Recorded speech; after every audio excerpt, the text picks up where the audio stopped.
हमारा साथे रहे पड़तौ दिन रात सड़क पर। हमारा साथे रहे पड़तौ दिन रात सड़क पर। छोड़ा ले चल भागा के फरकवे पर काला काटा में रखी होता रखवे पर। ले चल भागा के फरकवे पर काला काटा में रखी होता रखवे पर।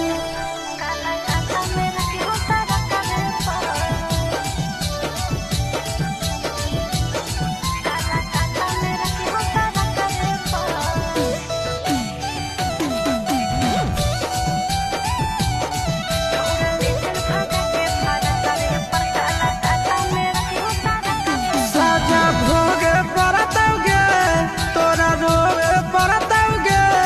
हमर कपड़ा लता सब तोरा धोवे पड़तौगे।